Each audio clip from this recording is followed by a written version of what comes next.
So ఇప్పుడు మేము వేములవాడకి అయితే వచ్చాం ఫ్రెండ్స్. మేము హైదరాబాద్ నుంచి అయితే 4 o'clockకి స్టార్ట్ అయినాం. ఇప్పుడు 7 o'clock అవుతుంది. 7 o'clockకి రీచ్ అయినాం అనమాట. సో అక్కడక్కడ మా దగ్గర కొంచెం లేట్ అయిపోయింది. మా సింబని ఇంకా మేము ఇంట్లోనే వదిలేసి వచ్చేసినాం ఫ్రెండ్స్. నిజంగా వాడు అసలు ఎట్లా ఫీల్ అవుతుండో తెలియదు. వీళ్ళు చూడండి ఫాస్ట్గా వెళ్ళిపోతున్నారు.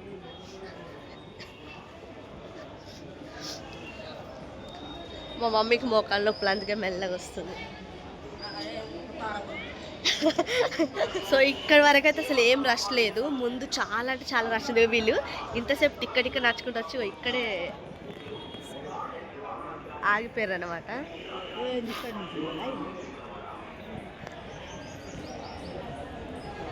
ఇక్కడ ముందుకు లేరా?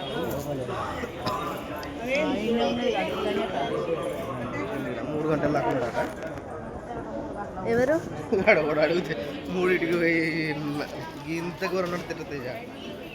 అంత బిగ్గత మూడి అయ్యాకు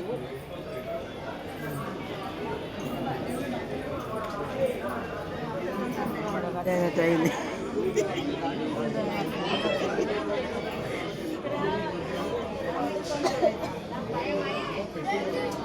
ఇది ఇవ కొంచెం కోపంగా ఉందన్నమాట. ఎందుకు యాక్చువల్లీ ఇక్కడ ఏమైందంటే మా ఫ్యామిలీ వాళ్ళు ఎవరికి మా అక్కకు ఫోన్ చేసి ఏమో అన్నారంట. ఆ మ్యాటర్ ఇక్కడ చెప్తుంది అనమాట. సో వాళ్ళని తిడుతుంది. సో నేను ఏం చెప్తున్నానంటే నేను వీడియో తీస్తున్నాను, నేను వీడియో అప్లోడ్ చేస్తే వాళ్ళు ఎట్లయినా చూస్తానని చెప్తే అది షాక్ అవుతుంది అనమాట. అది పెట్టకే అనేసి అని అంటుంది. ఏదమ్మా స్టైల్ మేము వీడియో తీసుకున్నాం, మెల్లగా స్టైల్గా పెడుతుంది ఫేస్.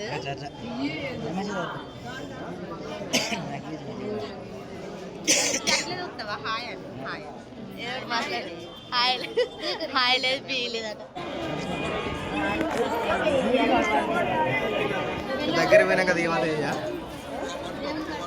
సో ఫ్రెండ్స్ వేములవాడకి రాని వాళ్ళు ఇళ్ళని దర్శనం చేసుకోవాలి ఆ వీడియో చూసి.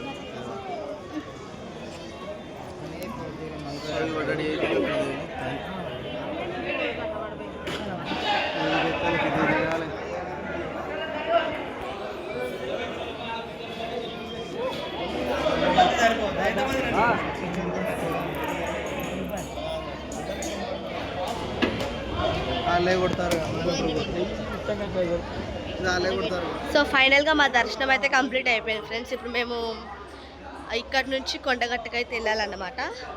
కొండగట్టు నుంచి మళ్ళీ హైదరాబాద్కి రిటర్న్ అయిపోతాము. సో ఈ మధ్యలో జర్నీ నేను మీకు చూపిస్తాను చూడండి. సో ఈ వీడియో చూసిన వాళ్ళు కొండగట్టుకు వెళ్ళిన వీడియో కూడా నేను అప్లోడ్ చేస్తాను friends. Thank you for watching this video. ఆ వీడియో కూడా మీరు చూసి లైక్ చేసి సబ్స్క్రైబ్ చేస్తారని అనుకుంటున్నాను. And keep supporting me guys. Kondagattu video వేరే లెవెల్ ఉంటుంది. ఎందుకంటే కార్లో కూర్చొని లిఫ్ట్ పెట్టి